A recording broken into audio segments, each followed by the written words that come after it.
Hello there. Welcome to the Imperium Imaginarium. I am the Gentleman Commissar.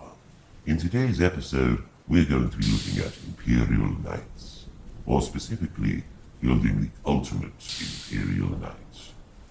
That means lights, sounds, and magnetic modular madness. Before we begin, don't forget to like, share, and subscribe.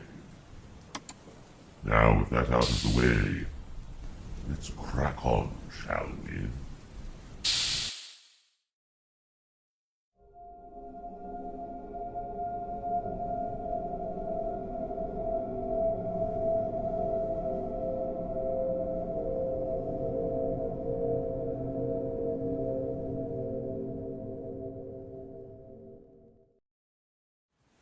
Armed with a blistering array of heavy and long-ranged weapons, the Crusader Knights find key firing positions from which to unleash salvo after salvo at their enemies.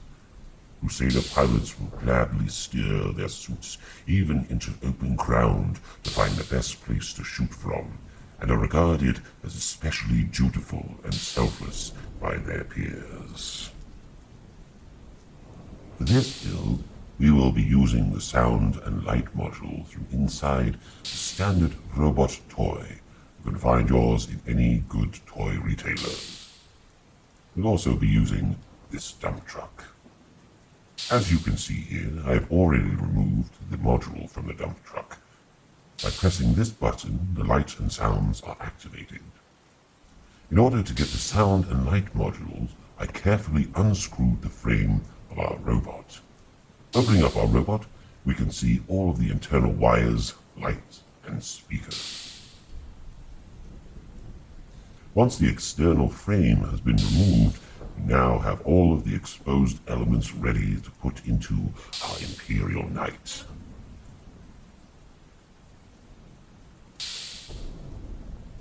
The main body of the Imperial Knight has been built to make it easier to fit all of the components inside. Sadly, the light bulb from the robot is far too large to fit into the head of the Imperial Knight, so we'll have to get a little bit creative with some fiber-optic Christmas decorations.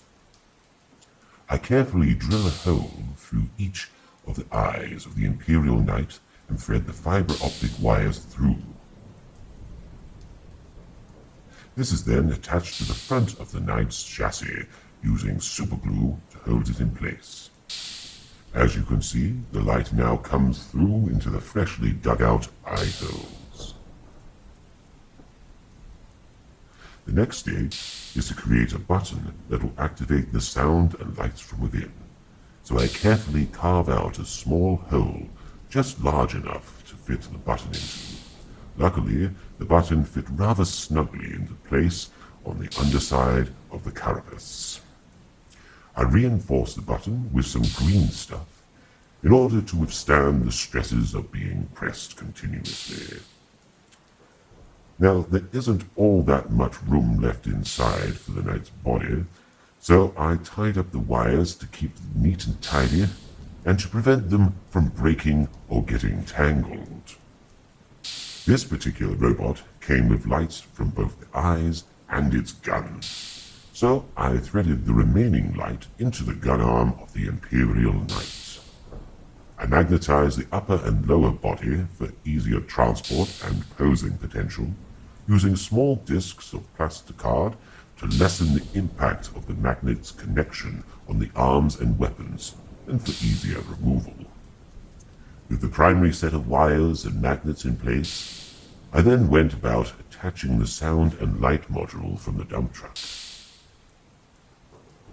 Now, these wires are rather flimsy, so I had to create a special bracket for both the speaker and the motherboard. This was a rather frustrating part of the process, as the wires had a habit of coming loose. Once screwed in securely to the back and side of the Knight's body, we now have all of the internal wiring done. With both halves of the main body wired up, all that is left to do is build it and put everything together.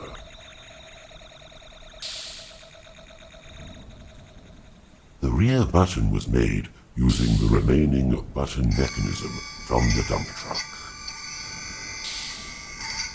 For the basing, I took the remaining part of the dump truck and glued it to the base. I believe that it is important to tell a story when making a base. So, for this, we will use an Imperial Knight walking across the wreckage of a transport convoy of Imperial supplies. Using torn-up pieces of cork, I constructed various formations of rocks and rubble caused by the crashed truck. Then, after looking through suitable pieces of my bits box, I was able to find a variety of mechanical-looking parts and debris, as well as this friendly-looking orc boy.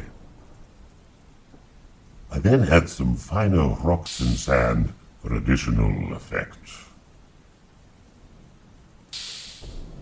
So, now that the base and model have been built, it's time to apply a lick of paint. And what better way to do that than with a good old jolly sing-song? Ready? And a 1 and a 2 and a 3.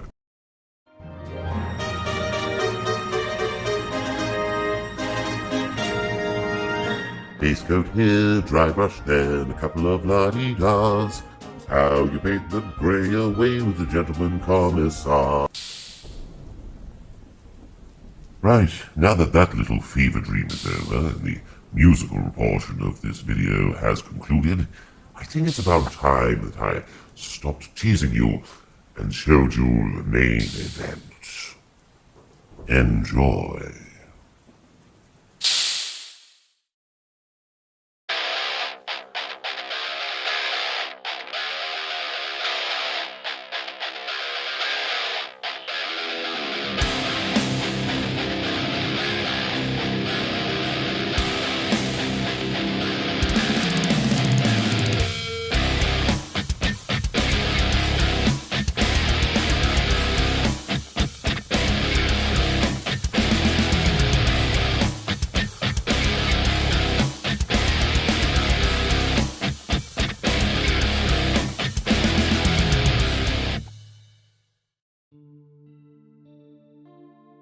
To the surprise of no one, this project took a long time to come to fruition.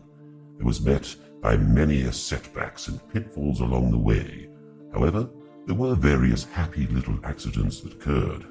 One such happy accident was the magnetic missile pod and gun turret that could be attached to the top of the Imperial Knight. I had never intended to magnetize these parts.